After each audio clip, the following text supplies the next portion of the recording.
Mais ça, les journalistes Moussoussou. Quand tu as des soit des investigations, maintenant, il y a une investigation. L'investigation, il y a des informations. Donc, il y a une investigation, il y a des informations pour Azalakanakati. Il y a Azalakanakati boîte. Donc, agent. On comprend. Et là, il y a pigé parce que les journalistes, soi-disant journalistes, nous tombons, nous tombons. Quand c'est quoi, nous avons fait mais surtout nous avons fait nous avons fait chaque fois ça émission na tout na ba question moi surtout nous tout ibu ya finga ki Israël mutombo nini nous répondre ate ndeko Israël mutombo makambo ibu ya lobaki ki nous ba témoin baza idimo izubaza oui idimo izubaza ba idimo izubaza oh ya tse ba témoin bazala ki na mutuka bakanyi bango pe ba roulage ndeko Israël mutombo bimisi carte ba soldat ba benye 43 batuni ba policier ba puissance na 43. Mais après il faut comme ça ndeko ibu ngalo ngosanga pas ces années c'est mutombo kinaolia ndako ibu kinaolia na ndako Israël. Donc c'est déjà la famille basi na bango basolola bana na bango basolola ba yebani. Donc c'est le moment pourquoi ça maté ndeko Israël mutombo andenga zawana il faut asala effort nyoso pe ko sala ki ibu ya bi pasi ya ndeko ibu ya ndenge bana ne bazangi ndenge mwasi na kolela tango nyoso eza na mutuna ye. Mais il y a bien c'est na fongolo révélation moko voilà concernant mamba Ibu Yaoka parce que ça me fait mal. C'est mon frère. Est-ce que Ibiki ndeko Israël mutombo na mutema mabi bankaso asali a utiliser même moi sinon. Ah bon ça me semble moi c'est Ibu ya aza sur le poste tout. Atu balobi ke soto leki kuna biso koto ya moté. Ngana ya maki honorable maki Mukebai. Voilà. Alors kolika kuna te pa petit Israël mutomba benga katanga ka kombo na ye. Soka meki otanga kombo na mabe ko ela ya tana ninga mo. Décision à Rajek, d'ailleurs, puis on a fait une émission, on a dénoncé à Rajek parce que c'est un manipulateur. Il est vraiment malin, rusé. À ça, il est le moment où il est bien. À ça, il est le moment où il a manipulé quelques membres à Rajek. Et puis, il y a déjà UNP, c'est là le moment où il y a une DPS. Donc, il y a le moment où il y a qui parle, on peut être trop parce que notamment à Magoué Belé. Azwaki Bango a manipulé Bango pour n'a pas bémaïti, n'a pas donc ça dit pas accompagner la justice. Maxi Bien-être is a dietary supplement. The plants which are inside regenerates the body, cleans diabetes and blood pressure. It removes hemorrhoids, solution for erection issues, early ejaculations and sexual weaknesses. For prostate issues, take your Maxi Bien-être after your medicine treatment. Women who also got diabetes pain, Maxi Bien-être can heal and change lives. You can see that all the people who are taking Maxi Bien-être look better and reflect youth. Take a pod, mix it in a glass of warm water and drink. Then you will be healthy.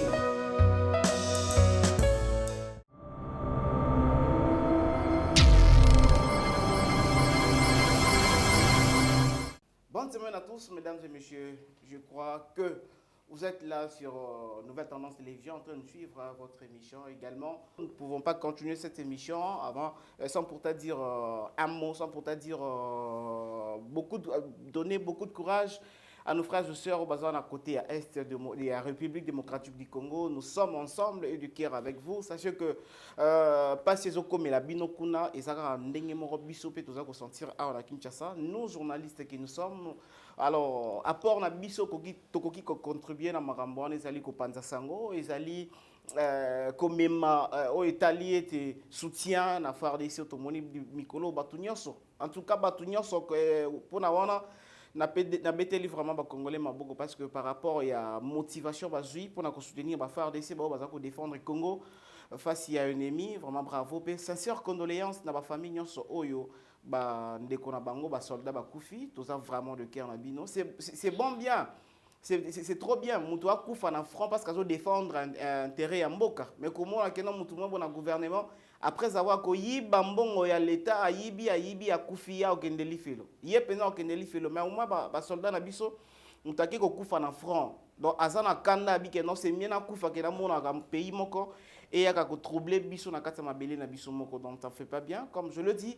Bonne semaine à tous. Abonnez-vous massivement sur Toute Info, également sur Nouvelle Tendance Télévision. Aujourd'hui, notre invité, c'est un confrère journaliste. Il y a ma mission télévision, une chaîne concert également.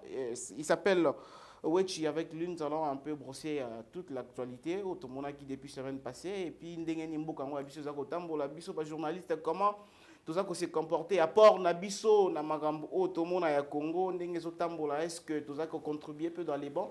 Ce sont des questions où nous allons analyser un peu avec notre invité qui est déjà et avec nous. Merci également à l'équipe qui m'accompagne. Merci à Gédéon Loa. Merci à Sarive. Merci à Jordan Panzo également. Merci à Jonah. Mon frère, Wechi, bonjour.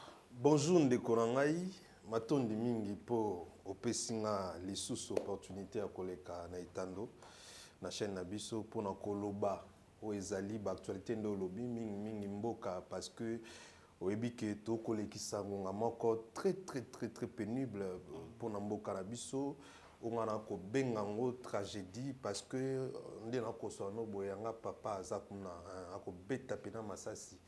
Et l'homme mobali Wechi Alexis et si kaza ko diriger babitumba kuna po aza moko na kati armée en tout cas de Ker Makasi na bande koto ba kuna na pesi mbote na ba technicien komona ndeko na ngara sima mbote merci. Je pense que Bakongomani peuple mokonzo to bengaka ko sepela. Merci Ndeko Wechi na ko répondre à l'invitation à Monsieur Mokonalelo. Merci de la disponibilité. Et alors to bandi semaine et bandi yo yozana kisasa lo lengeni ni mboka est traversé d'autres journées de semaine passée ou semaine tout aussi ça. Le lengeni ni Congo est traversé semaine passée par rapport à l'agression aux allez comme dans la bande qu'on a biso ya Rwanda. Oh, jusqu'à maintenant, bazali konnier que non bango baza derrière M23 te mais tout ça comme on a M23 wana baza même pas la possibilité ya ko meka ba armée ya Congo mais ceux qui bazali ko meka c'est parce que ba Rwandais baza na simana mais jusqu'à maintenant les Rwandais ni sur l'appui sur M23. Yo le bi semaine passée mais on a que ça fait au moins 27 ans tous en a katia ba problème na Rwanda donc ce qui veut dire que ça fait 27 ans que bato ba ko kufa na est de la République 27 ans. Alors les londe tomoni les sous epeli pour epela ki pe na ngonga ya mokonzi Kabila mais ya sala ki moi makasi ya kosilisa ngo na 2013 voilà otomona ki général Etumba Elombe ya kitaki na terrain na ba général Delphin Kaimbi ba général Baouma ba colonel Mamadou en tout cas nzambe ayamba molimo ya colonel Mamadou pe ya général Baouma bisika baza pour bakufela ka ekolo voilà ça dit que loko o ebanda kala et bandi kala et ndena lobi Kabila sali moi makasi a pemisi yango nde omoni ezongi to le kisi semaine topé moi depuis e bandi mabe makasi parce que même mabele ya Congo elembi komela makila franchement chaque jour batu ba kokufa chaque jour ba massacre ko salama chaque jour ba maman ba ko zala violer puis ba tongo ba kokufa boni na ebele okolongola na ebele za te ba betisas be voma betanga lisas na kufi na keimba moko voilà ya bango eza ke ba ko ya ba katikingo ba bimisi michopo ba pandi soki motema so pende nini ba Rwanda on a habité façon na bango ko boma soki zala ka mais ça méchant ya méchanceté na we baté Rwanda ozana méchanceté na biso par rapport ya quoi ezali nde to kolba mikolo ezali tozana gouvernement moko eza tellement faible o esali makambu na lolenge nango pona ba avantage nango ko sala lelo congolais à souffrir ndeko na ngai. Mais est-ce que monite que lelo tant aux autres que gouvernement ali faible mais lelo dis-moi bah c'est bataki pour na ko récupérer pe parti à Bunanga na ona o ezalaki Bunagana plutôt monte que non gouvernement pe ça impliqué jusqu'à ce que je t'informe que bon informé to pose journaliste déjà ndeko na ngai en fait ezana ba récupérer en nomté est-ce que au moment de la journal officiel topé communication et armée nationale balobi ke ba récupérer Bunagan non mais toi d'accord mona ba spéculation spéculation presque ou te ba spéculation ba sala ba to ba na ngambu ya pouvoir tellement baza ba aveuglé voilà musana bango koloba ka makambo o ata ezabongo te koloba makambo ezabongo je comme na lobby tout à l'heure na minute oyo Bunagana pe faire de ça ko potana na ba M23 force na bango esika baza ba papa nanga nzamba sunga bango ba botola bazongisa Bunagana na maboko na biso et je pense et j'espère bien que ba botola ngo na ngo to koloba yeke ba M23 o baza soutenir na Rwanda ba toujours na Bunagana ndeko na ngai omoni passe otoko mona siko omoni mambo ko sala ma siko na est de la République voilà et un angoté soki biso sala bango ni ngolba ki non méchant non et un méchanté problème eza ba mikonzo biso tokozwa na mboka o Kabila le père aye awa a signé ba accord na ye na bandenge na lelo ya kufi biso atoko mona passe tikali les fils pareil a signé ba contrat na ye na ndenge na ye kutu mwa malam po abmeka ko silisa on a 2013 na otiko loba voilà oya biso esiko a Fati Antoine Tshilombo na ngobenge mingi Antoine Tshilombo po komone le kapé mulai Antoine Tshilombo ye pa ina tourna ye a signé ba o aye ba accord. Non, mais par rapport à Bakor, on a quatre sur Malobadi, par rapport à Bakor, on a jusqu'à maintenant, parti au pouvoir, Bakor Loba était de Kotiseke de signer accord. Moi, parce que tout le monde a un accord, on a les couleurs, mais ça a été Bakor, va signer un mot, va signer Bakor, t'es négo. C'est pour sexy. Et oui, conseil des ministres, tu les cacamin, tu évites. Na lui qui va suspendre Bakor. Parlement. Parlement. Tshisekedi a instruit, va suspendre Bakor. Il faut suspendre tous les protocoles d'accord et les accords, conventions signés avec le Rwanda. Jusqu'à nouvel ordre. Est-ce que Bakor va signer qui est d'accord? Parce que tout le monde a un communicateur, il y a Tshisekedi. Parce toujours les jours.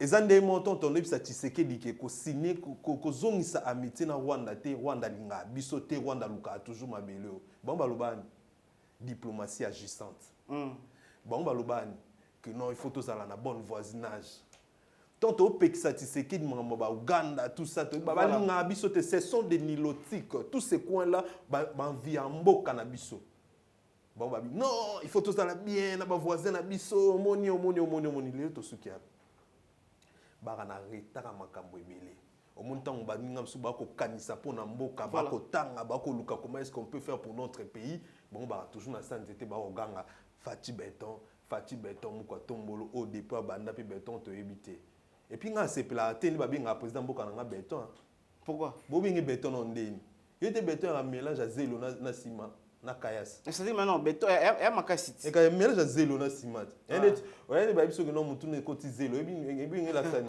mais ça sonne là malonga ta donc si vous avez un président dans Beton mais ouais alors son habitation moi question aujourd'hui tu peux raison à Martin Fayulu parce que déjà au début Martin Fayulu a ko ganga koloba que non de ko Tshisekedi ko kangana de ko Kabila te parce que de Kabila za malama non nazoya sima nazoya tout le monde qui a des Kabila loba que non union sacrée tellement za kina bango ba bloquer qui est tout pour avancer.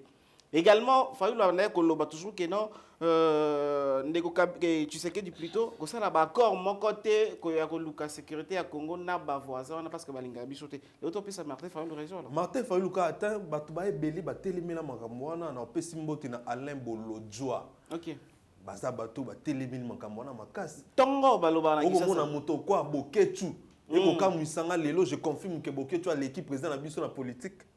Ah bon? Parce que comment est-ce que Boketu a koyeba que Rwanda un jour ça biso mabe mais président biso ayeba gangote.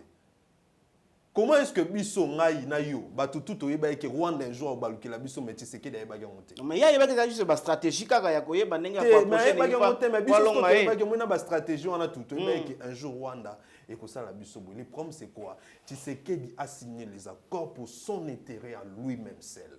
Pour protéger pouvoir naé pour na makambo naé moko et yango et percuter lelo. Oyiba makambo toko loba na TV à chaque fois biso to dénonçaka il faut yeba que to sauva mboka o.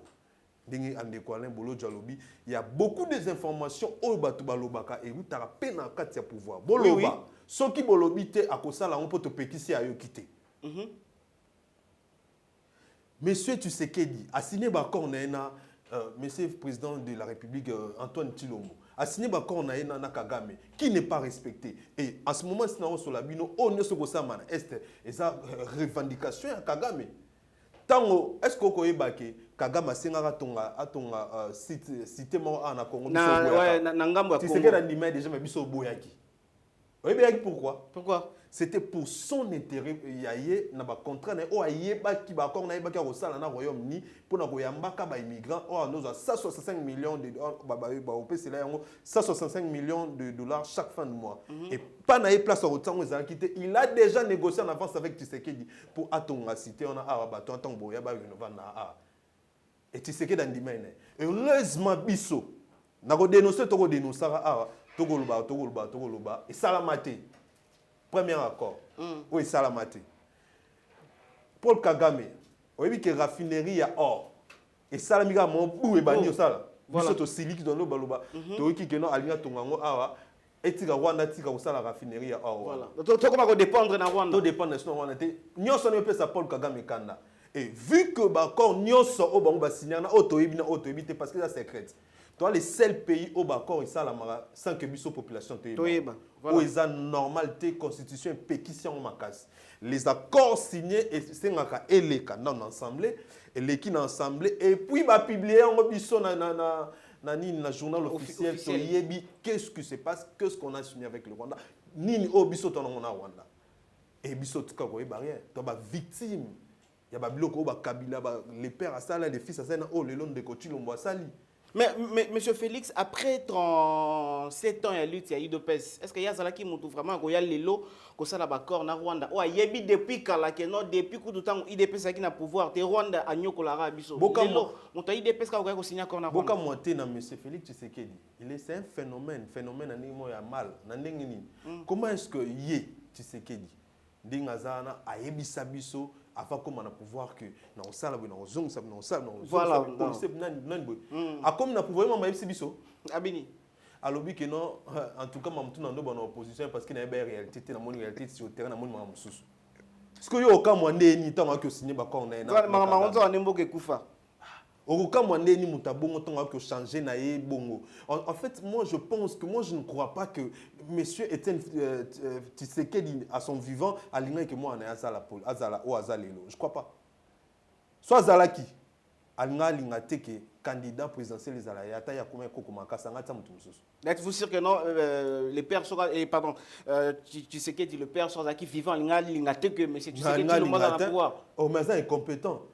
Mais incompétent ngalité papa Etienne Tshisekedi a dit mutamayele makasi azay mutu oyo vraiment quand on cite les politiciens na mboka na biso bato basali biso to comme oloba pe boiza par ba papa Etienne Tshisekedi. Est-ce que yo bosani que non ba prometaki biso que non Congo iko sa Allemagne d'Afrique quand on oloba nta prometaki on za Tshisekedi lo bien ba prometaki so Tshisekedi muta prometaki mais malemba za ko kenda za ko avancer to pesa na chance 5 mois total est-ce que obi que Tshisekedi a traîné 5 mois pour être président. Parce que 2023 année électorale va compter en honte. Après 5 mois. Si vous avez un Zélani, vous avez un 5 mois. N'a pas si net nga beaucoup na voté na été. Mettons il y a le président na bon le roi a payé net le barak qui congolais moi n'était Tshisekedi tout ça. Tu peux faire confiance. Je suis déçu à un niveau tu n'as pas l'idée. Moi Tshisekedi décevoir biso. Mais il faut plus comprendre le président Nandinga côté la Gipemboka parce que ils avaient parmi les raisons oh lelo et ça là que non a avancé directement et à Kouta Kimboka na état ni mon cher confrère Kabila les fils na mona ki ba Kabila les pères Kabila les pères ba côté l'autre Kabila les fils ça Kouta ni na mboko ya kuti papa na yazo azaki kana au début hein te akuta ni akuta l'autre côté akuta budget 600 millions de dollars et 600 millions c'est beaucoup akuta ba 400 millions ou 300 millions de dollars budget ya mboka 300 millions je crois et l'autre mon côté il y a mboka ya no salaire no fonctionner oui mon butu butu zeno ba mbago ba ni belé tout le monde parce qu'il y a ça la réforme à justice azong ça ba institution yo soit l'état en place bien qu'il y a détruire parce que Congo to mérite mieux que oya sala kiana notre ngam qui on a pour te dire que a la raison te ce que tu sais que di oyo akuti nyoso akuti budget à réserve 1 milliard 500 000 dollars akuti budget en mboka ya 4 milliards bien que to méritant monter akuti ba institution tout y a l'état en place depuis aye à ça les réformes il y a l'autre côté peu importe mon boulot liboulo akuti Makufuli oyebi oui président Tanzanie akuta na Tanzanie désordre ba bitumba tout ça na 5 ans il m'a bâti na Tanzanie ti le ba bien baba donc il a raison té baba qui veut dire papa donc il a raison té voilà c'est qui dans la raison mon côté on peut s'abiso là si ça mama Rwanda donc pas si biso to comme na lelo na Rwanda o ngai papa na ngazo risquer vie chaque jour parce que mon père c'est un militaire il y a solo pena depuis Mobutu parce que na boté na famille ba soldat mon koko na nga travailler na Mobutu papa na ngaza soldat il a travaillé na Kabila il a travaillé na Chilombo comprendre donc lelo papa nanga risquer vie na ye pour na makambo Tshilombo asali na ndenge na ye non mais pour na ba Tshilombo asigné na mais ya kuta kiango ndeko il dépêche kuti pe makambo wana ya akuta moto ora mama biso na 2013 kabila sisa kiango après 2013 au reste M23 tout le monde ka FDLR ba bela mike pour mutambria biso makasi ya M23 mutasala apena que non et indita comme atina ba Goma za M23 pourquoi parce qu'il est soutenu par le Rwanda on comprend donc Kabila à son époque depuis 2013 à ça que fort yo ça ni calme M23 na ba vidéo ça image mi kutu mikolo ba bisi biso pour l'accès que Kabila zé lombe tant ba ba ki ba ça bon non moi je dis pas qu'il a lombe parce que na c'est plané pena pe trop na c'est la politique n'était mais ba tout ba bisi bimission on comprend donc pour l'accès que après ça ba système de guerre ba pomme orange ba pomme jaune ba ko loba et ça là qui balonga M23 on comprend mais si ko les notre motivation automoni ya population da ko vivre na est automoni papa maman jeune mona muke ba se motiver bango moko vraiment ba lobby en tout cas trop c'est trop motivation là ba jouer on est te omoni se connaît toi boy ouais Mobutu Loba et Kabila le père Loba prenez-vous en charge OK papa Etienne Tshisekedi pa Loba prenez-vous en charge na mito soto sali yango te mon mamoto sala na même na kinde to marché mo soto sali yango te bon botu la biso est na o to na moto talela te. Je vous dis, en tout cas, même Yondo Zaboué, il faut se prendre en charge. La population comprendre le quoi. Ni tété c'est là, mais elle retrouve ta maçon. Ni tété c'est là. Et ça va stratégie à présent de la République, nous on a ghetto mais tenir ma stratégie nini. Oh ya zo pesa. Moko. Oh ya pesi. On a un militaire, tu n'as été pas stratégie, on a stratégie quand ça yoyeba. Donc il faut le stratégie à pesi. Il y a pesa on nini.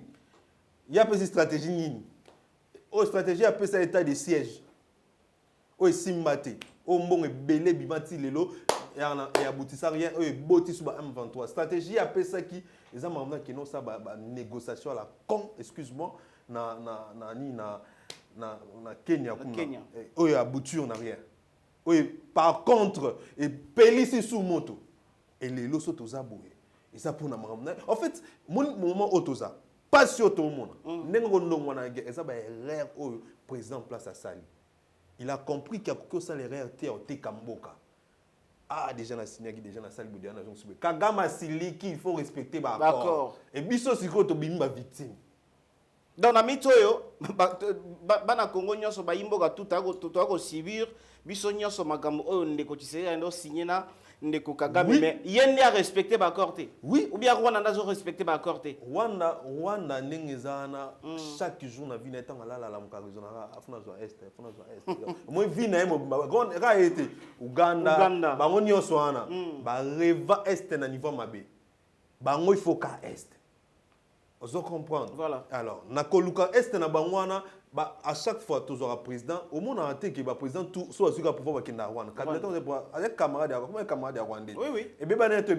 Je félicite moi pour aloba lomo aloba vraiment dans l'opinion nationale et puis dans la presse internationale ba tout une question ba tozana relation bien té na Rwanda. Au président na biso bana clairement le bango. Ando si le la lobi monté. Auto le bango auto le bagay lomo kala mingté alobi on pété na oloba boy asali auto loba la journal officiel que non le Rwanda nous menace yo mal ba président Rwanda ko menacer biso e ko lingezo mabeli na biso etonda kita et puis toko senga na communauté internationale ba tia Rwanda pression abima muto asala ki partenaire malamu au moment où to ebike communauté internationale wana o yazo senga ba biminga na Rwanda mais bango ne ba ko appuyer Rwanda mais Rwanda a fait chéri na bango voilà si ko yo senga bango ba bimise non na minute autorisé la président Loba. Aloba pour nabiso peuple, qu'est-ce qu'on peut faire? Toluka, il faut que tu se prendre en charge. Et là, le bien on rappelle sous Baimbo que non ndeko Kabila le père Alobaka, ndeko Kondo Tshisekedi pas Loba que non prenez-vous en charge. Alors pendant que bande qu'on a biso ba jeune, ba papa ba maman na est ba motivé, ba se prendre vraiment en charge. Par rapport à bitumbe za koleka na mboka na biso mais ndenge ni biso na Kisasa to kozela le 30 juin tout ça la fête na stade national ba voilà très bien parce que ngo maman suspend maman wenge wenge wana pena na invité ba ko ga te fo nga lwele maman na bangwa moi ba bimi ngai ndeko Amadou Diabé na un étranger.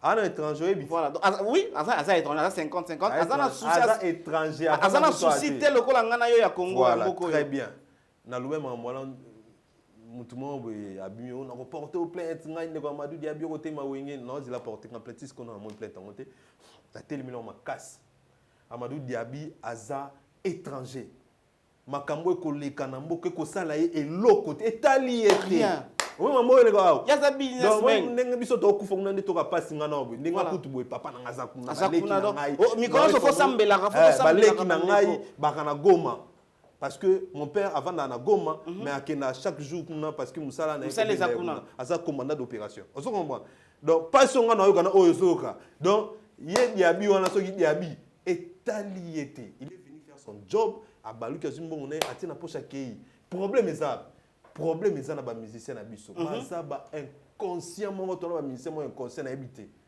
oike nga na kala na no baye boketu voilà mamna ndo lo bala boketu pena na ti lelo boketu a raison pour na moment toza mosoki Alpha Blondy Alpha Blondy voilà anga organiser ba conférence akoyemba panze moko boye organiser ba conférence pour organiser ba conférence tout ça beta lisola mboka tala mboka eza biso ba musicien biso baza ba leader des opinions wenge wana zo mo wenge wana bana ba fanatique balanda bango lelo so ba telemi aba no lo ba chaque jour ba bimana nzela to chaque jour ba likana te ba lo ba ke population bobola muka population combien ba ko influencer tout le monde a kotelema ba ko influencer ba te belé surtout ba jeune na yango na pesi na mbote pe merci mingi na Fally Ipupa ngoni a Fally Ipupa en tout cas na comprendre pourquoi les ka ba musicien tout excuse-moi, c'est mon opinion.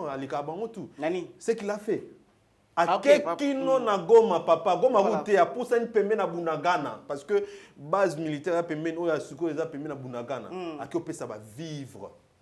Massa c'est ko toka kuna ya opesa ba vivre apesi mbongo apesi nini tout ça abeti concert ta sengi mkodimo ta baluki azongi. Au moment où na moment au bandeko na nu ba ko kufa.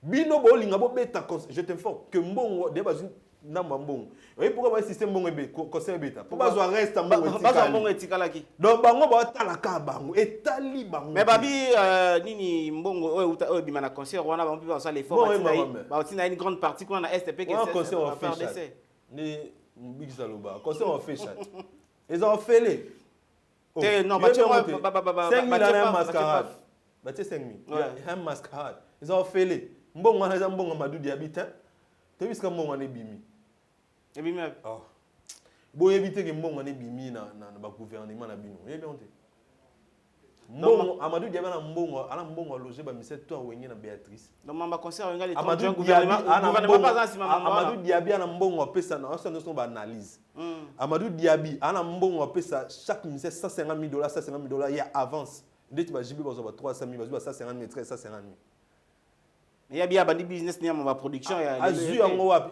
bien yuba na ndeto zabwe Amadou Diaby a produit déjà miseni ana Congo pour ça bandi mon business na kala ana Congo kap a produit déjà nani album est-ce que bi ana Congo te ba JPS production à bout étranger quand des mon aimé Amadou to ba nani ba David Monceau produit ba Kofi ba to yi wa muluba wa produit jibo nani Badive Fulapong to yi bango est-ce que biso yi bi Amadou boni bobo biso biso Amadou mo ba rapproche à présidence leki Christian camarade Christian Tshisekedi so peut ça Christian Tshisekedi boko bimisé la biso Amadou Diaby producteur vous me prenez comme de con quoi Aza producteur Aza ne loroté mon Amadou il n'a pas 2 millions de dollars d'organiser cette concert parce que cette concert coûte plus de 2 millions de dollars je t'informe que bateau ba au l'installation biloko wana ba uta libanda ba instrument nyonso ebetane uta libanda na bateau ba koya ko installer ba instrument ingénieur wala ngana na monde mon communication c'est moi j'ai fait na sala 360 communication donc mon boss sala na bien na ko sala ngona ko organiser na bien na bi cours et sala na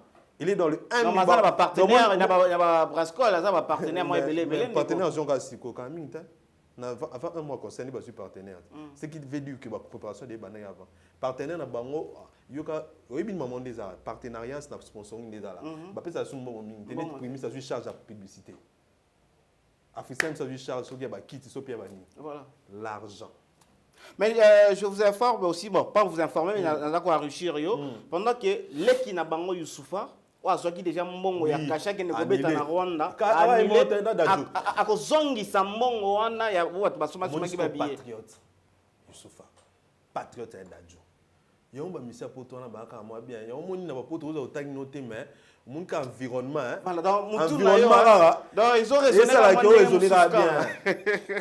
Non ka we ratanga so na ba IEC bani donc mon na we ki we ratanga. Non mon pas au confirmant que non oui, on habité quand même ça bien té que we ra lo ba la TV ka tanga na IEC ma be ba paré be ba na sorti na ba na IEC. Pour dire quoi? Ma be we ratanga na IEC graduat. Ndé to yebelu ngana oyebit.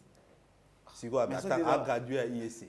Oui, gradué à IEC. Les gens qui ont écouté Kairos dans la sortie à IEC. Na écouté ta autant en été. So peneza bana we rapna gradué à kuna pena gradué à diplôme. Ah Kairos autant à kuna. Voilà. Merci beaucoup Grammy. Nous évoluons avec notre émission mesdames et messieurs. Vous s'abonner massivement à Katia. Nouvelle tendance télévision. Et Yasika na Kinshasa. Boye tika la kozala te makelele tata lopango esili Toronto City à Maluku bana RDC congolais. Opportunité à Sikamon Mboka Pesibiso avec $4,000 ya pamba koma tata lopango to mama lopango. Avec le $4,000 okoki kosomba cash ou soit par tranche. Par tranche et salami ndenge nini. Obanina avance $2,000 et le 2,000 qui reste okofuta yango par tranche 500 500 500 500 pe okomi kolo lopango. Toronto City et Sika Moko très kitoko. Parcelle cadastrée, urbanisée, avec beaucoup d'espace. Nyon surtout Okoluka, Okokuta yango. Mais Narata, terrain de 20 sur 20 sur un site accessible, urbanisé, cadastré, plat, désherbé, avec espace de jeu, espace vert, magasin, marché, peignon surtout, pembeni. Ezali solote. Tala Peyoka.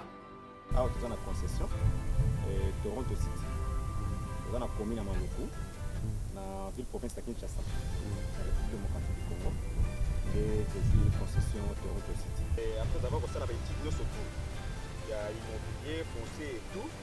Là, il y a géo, localisation, tout pour que tu puisses pouvoir la situation. Concession est bandée et si vous avez une borne à 2 entrées. Raccourci à Makolo, na entrée Oyo, Yamutuka.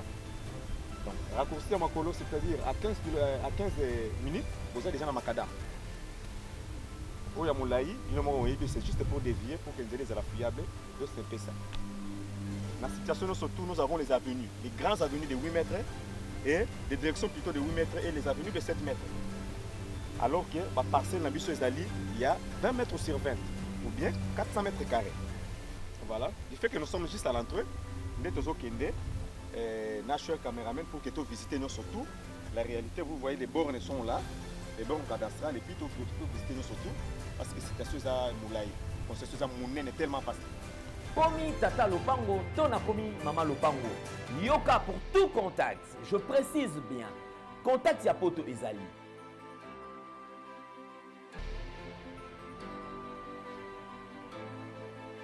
Ya Kinshasa, Ezali.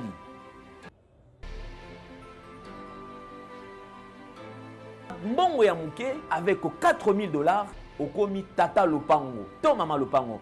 Makelele ya Bayer, bayo.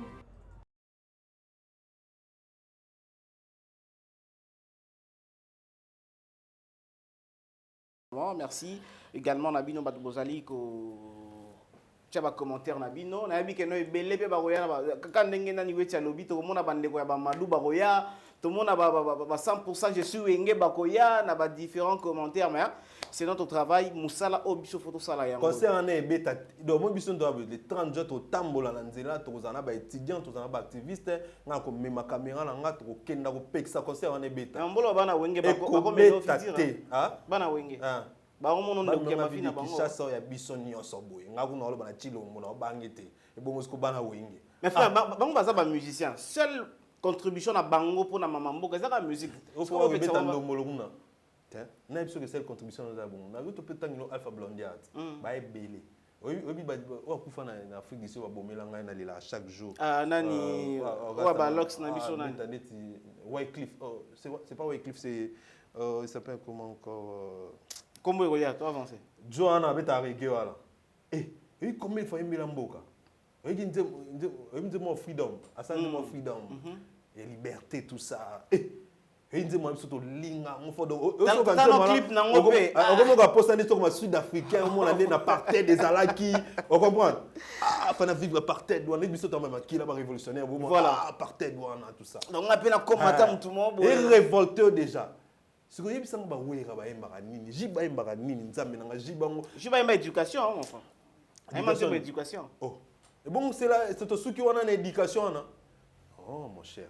Et puis nous avons un malin. Oui, il m'a dit babana. Pour la UNICEF on attend. Azambo et belé makasi. Nous doit foutre mon boy mon comme ça. Ba Alpha Blondy ba ça le kono félé. Ba ça la manifestation dans zélo félé. Abimi mon nzela. Au monde dernièrement na Nigeria ba Davido ba Wizkid ba ça marche. Eh. Mon ilo pas monsieur faut ba ça là. Ba leader d'opinion ba te belé ba banga bango. Ba te belé ba yoka bango banga ko te ko yoka.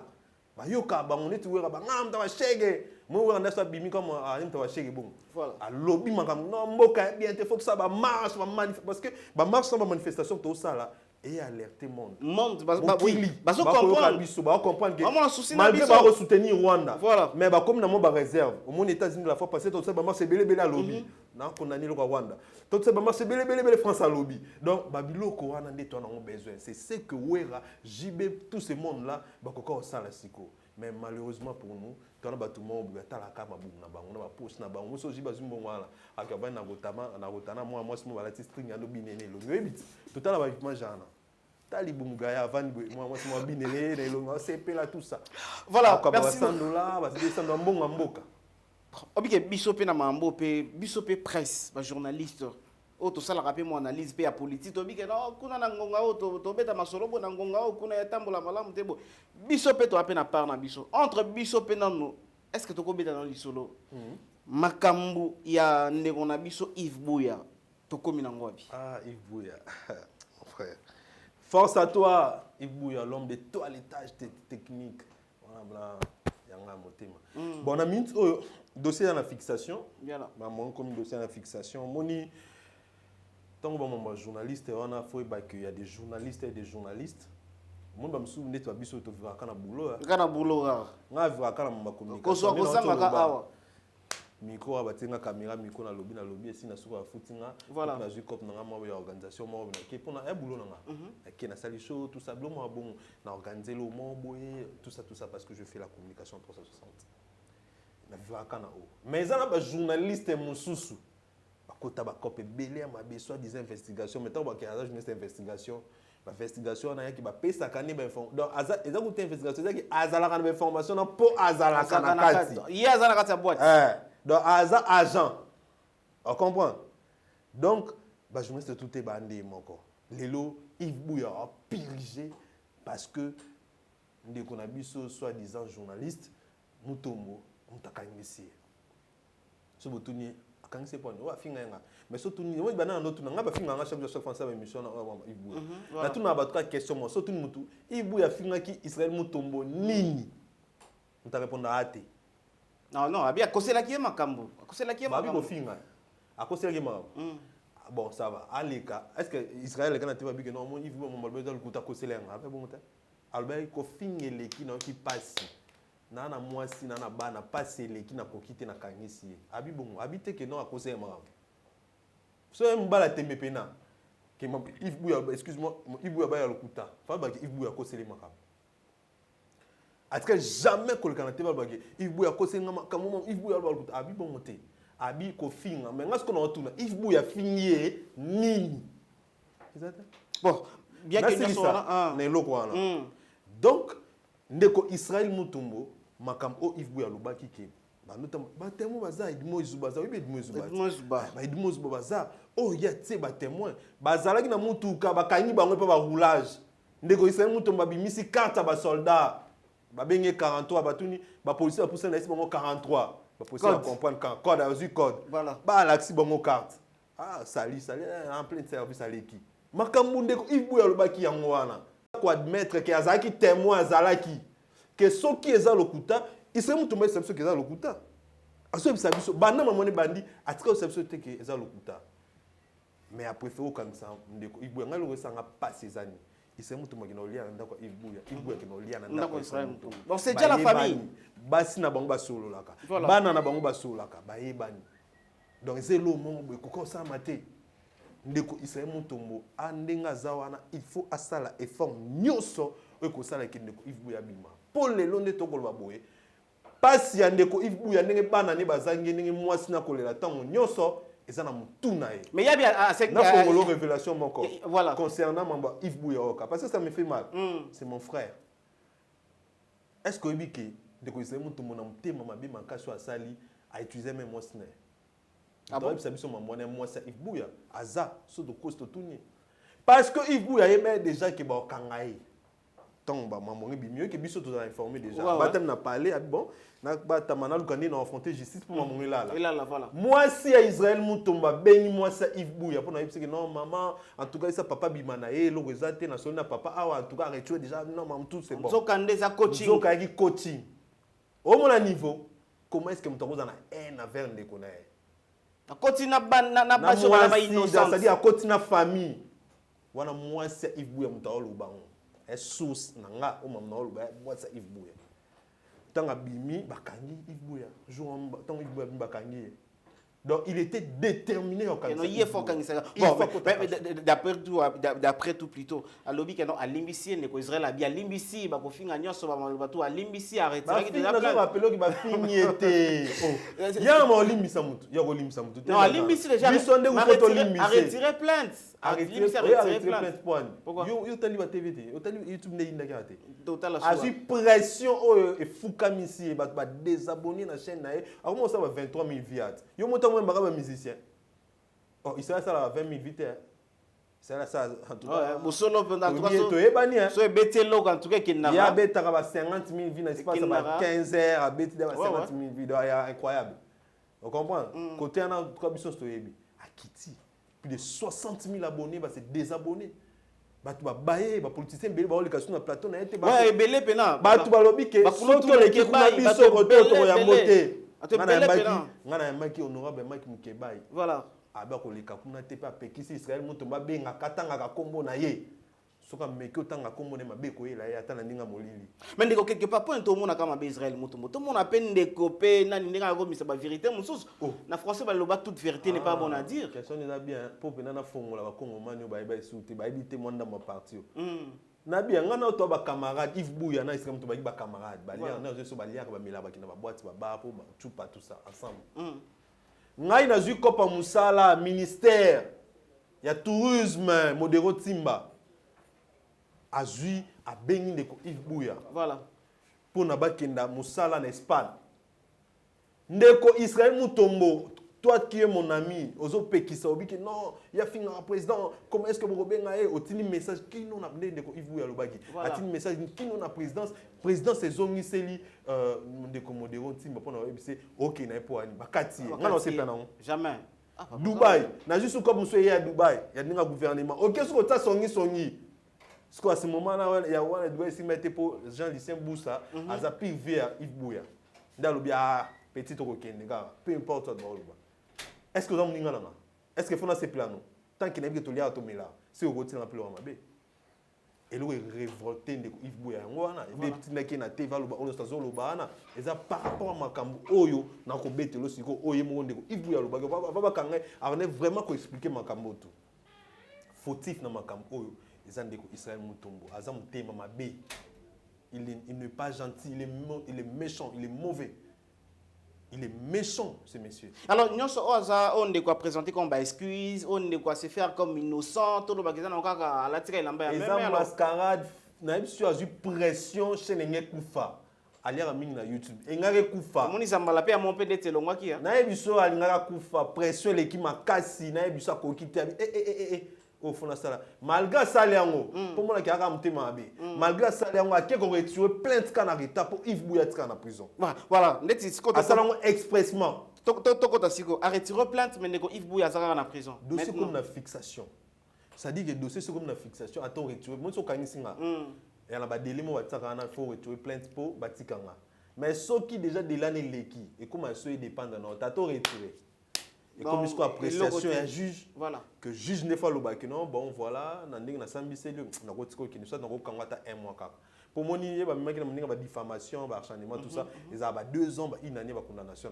De ce que comme une amie, juge à bon, le roi est mon pédale. Apprécié, donc comme il se juge. Il faut que le bon la juge, mon discours juge, non, c'est comme juge dans le bon regarder la émission. Pour l'émission non, ce que papa juge au monde des ans, s'il te plaît, t'as la cara de route. Moi, tu connais comment? Bah, vous connaissez pas moi, ce que ça bon. Non, t'as la route déjà retiré, donc papa juge au moins. Dès ce que je ça là, bon, ça va te ça t'a 2 mois, soit habillement. Mon niveau to commis. Il s'est moutouma méchant. Ngai avana kangiso, so nazala na yo na biba na ba papa Israël na mema bango papa Alex to papa Wechi. En tout cas, il faut penser dans la banane. Pour biso ne toi beto vivre, biso to bato du jour. Bato du jour papa, faut caméra là. Ndenge bana bazolia a éviter. Ndenge ba heureusement biso ba journaliste na ba Congo manu bana poto ba te belé ba ko luka moyen ba soutenir ata muke. Mais aussi makaraté pour papa ye moko fazala. Mais est-ce que on va diriger biso kuna na l'organisation na biso tozana ba Peter Tiani na UNPC. UNPC ba Peter Tiani ba on a te ba Peter Tiani ba je parle de Rajek oui. Je parle de Rajek parce que na moni Rajek les a vraiment ko kota trop na mango. Je crois qu'on a décision Rajek ezali. Décision à Rajek, d'ailleurs, puis on a cette émission, on a dénoncé Rajek parce que c'est un manipulateur. Il est vraiment malin, rusé. À ça, il est bien. À ça, il a manipulé quelques membres à Rajek. Et puis, déjà, UNP, c'est le moment où il y a une DPS. Donc, il y a le moment où il y a un peu trop parce que quand on a manipulé, Azwaki a manipulé pour ne pas accompagner la justice. Basta la image n'a retiré plainte pour laver devant l'opinion. Ah voilà mon Israël. Mais ça peut quelque part Koluka Kimia mon frère. Quelque part Koluka Kimia te on les a ko se laver. Mon côté batonga Rajek bando combattre nga ba mumba yotika nga retiré plainte. Voilà. En mito ate indeli ku les angate nga retiré déjà plainte. C'est ce qui s'est passé. Oso comprendre. Donc na mito Rajek tant tout le monde m'ambwana to kolba toujours que mambo Yves Bou ezana mutu ya ndeko Israël mutombo to tikate nde tozabe to sala ba pression jusqu'à ce que ndeko Israël mutombo. C'est ndeko de moi il pas accompagner qui est qui ne retire plainte. Bon mambo zo mebele bako wanga neza ba tozo wanga na wanga. Toi système nana nani voilà. Ba traître oui il traître ça parle. Tu n'habites que moi ba traître mais ba traite ouais belé. Comment biso déjà moi c'est mutombo. Fuka magina déjà. C'est-à-dire qu'il y a comme un fallait pas batubaya pas ba ko tchelo boko. Ngazan Mike Mkeba FC ba mbo. Et l'on a pu s'en candidat. Honorablement Mkeba FC ba mbo. Bon ça l'erreur que tu as été. Bon ça y est. Aïe la bino document où il a ça que Yves Bouya zo bima. Le coup là c'est pardon. Le coup là c'est soumettre. Boti kai c'est bon ça va. Il manque ça mamna. Ça mamna yo retirer ma plainte na yo. Yela biso ka lo il a ça que Yves Bouya ça nini abimi. Mais ba ya maele. Donc après to ka ki c'est mutu mpe ça va on ba copé belé. Voilà. Oh pour moi c'est to mo alba ki no balinga ke mingi balela fort. So be bolinga on me tini ba on ba ki otika e kumna e. Ba ki otika e ba zuba la lelo il c'est mutu mo za moi à l'aise. Abimi moi la malade parce que abimi tu as sous la plainte kuna abimi moi la malade oh il fallait bo sundole na ba charge na ki na yé moko so quand que nota une personne qui nota une PC donc so be on a kutenena edmo zuba na couloir donc ngande tona na ndi malanga ngote on comprend na ndi ngote ke ba kutenena ba couloir ba na ticket. Alexis Wechi était notre invité d'aujourd'hui, mesdames et messieurs. Merci beaucoup Nandé pour ça que s'abonner également. Quand la nouvelle tendance télévision en photo comme Nasuka au Bini. En tout cas, merci d'abord pour l'invitation. Encore merci à toute grande équipe technique. Nasepeli, je pense que son cola sungi tout le monde a sumbala c'est maintenant sur l'actualité. Pour na Congo en tout cas pour na Congo surtout ngai ne na boy ngai na Congo nga comme na wechi wechi na monoko na nga take biso ba mongo ngelo banganga. Voilà. Nganga ngelo la kisango banganga baba nani bato baswanyaka. Biso to nganga za ndokiti. Te moni boykola lingala te on fait autant nga balingala pena na chiki. Faut on s'accroît lingala na chiki. Nganga za muto apesa bat bakisi. Te faut autant nga pena lingala makasi nganga eza moto atritaka. Ya ba docteur. Donc toi bigisa na français docteur, moto guérisseur quoi. Guérisseur voilà. Moto bigisa, ça dit que sous bela na kepa mon. On a kala no ba maman mazo bela to kepa nganga. Ya nganga te ko nganga kisi te, za nganga moto na kala ka mo bon lingala. C'est-à-dire qu'il faut moto en traiter, moto bigisa malade. Ce qu'on féticheur na lingala. Féticheur na lingala. Féticheur bon, moto kisi kara. Motakisi, tout ça, féticheur, magie. Bon, mon français riche, hein. Quand va féticheur, tu as magicien, tout ça, on va te demander. Mais biso nanganga, mon biso neti likolo. Topé mon sous au monde encore et kangama, ezaka elo mo neti nganga na oloba. Eza moto abikisaka, eza moto kisi, eza mamebele bele. Nganga pena na logique ngola ksake. Monganga, voilà. Il y a un monde qui a un docteur, Monganga, voilà. Ça dit, tout oyo, nini, voilà. Biso tozana pour attendre que ça n'y soit mais nzela mosala na nga ya caméra pour la comporter en plus. Bon temps ba tu sais que dans salon ni, tu sais que dans salon ça ngani. Tout na côté mta milliardaire. Ngana lelo tina ta na carte, na ta na véloté. C'est net quelque part moi qui me tient ma beka ya mona. Eza mamsuka ça la peut faut qu'on applaudir mais quelque part après comme qui me tient ma beka bien oya ça le bisinga na produit ka sikoni na vania. Moko ka. État de droit na mboko est-ce que ça la radio état de droit. État de droit. Ouais. Yo mon d'état de droit. État de droit au caméra ebi 200 millions. Mais là pas kangama yo mona de. Mais ba obima à l'aise ba laver ba ngoutou. Écoute ma bé. Na pas ba kangama on fait ba kangama to ba tika ba. Que vous gagnez votre que vous lavez. Ça dit qu'il y a une prompté. Caméra bimite. Ah bimagi. Était le monde abimate. Yo ga moment était nous ba kangi après 3 jours abimate chebo. Et bongo Willy Bakonga. Willy Bakonga. Ba déjà ba j'ai frère il y a OVD. Ba ebele. Ba iba millions. Na kongo ba iba 100 000 te ba 500 000 te amuke. Eh mon pona Joaquin Dalaza déjà libanda. Grand frère. Merci beaucoup Nzamba Zalokumu. Grand frère en tout cas tout c'est plus au monde on dit to ba to buna bango bongo tina suka. Moi qui notre fort. La prison. OK. En tout cas, tobuna bango tina suka nde tolobaki. En fait, tobuna bango te tobuna na système hein. Tu vas pas m'envoyer changer. Donc oh yeah, so ça peut ma bête hôtel limela. Tu sais que dit tu peux ça que chance mais to moni ah ça a bien te on hôtel limela na 2023 to aussi ba Congo man to benga na e na ba tutu ba pemé na ba juicière en tout cas fois kende atika biso to tam so asika. Hein, Fati, en tout cas, bon aux yeux, côté au Monibana, rapidement, votre mot de la fin parce que tu as commis pédant la souka. Bako moment boza makasi surtout bande konanga SSK boza nzamba sunga biso to za makasi activité continue en tout cas les 30 juin biso nous tona bala to ko telema pona mambo est de la République to ibisa bango kuna communauté internationale o ba ko soutenir moi na Kagame le 30 juin oh kuna concert beta master de martyr te papa ya bisoni toke na ngwa concert ezangati na bo misa ba boye mbate ba misa mabumine ba bino binate et puis ata ba betango esa bisoni tona tina na ngote na minutes oh mon concert ana on s'en fout, on s'en bat les couilles. Et je pense que non, moi, bambong et outakune qui est est quelque part. Mais c'est un concert on fait le raté. Et un concert il a fait les. Tu sais que dans ça dans bon on ni topé gouvernement dans bon on. Et un concert on fait les. Donc biso les 30 jours dans bala pour nous retambola pour namboka na biso ko soutenir ba FRDC. Merci de konangai na invitation pesinga encore une fois un grand merci à toute grande équipe technique et à madame qui nous assiste. Merci beaucoup.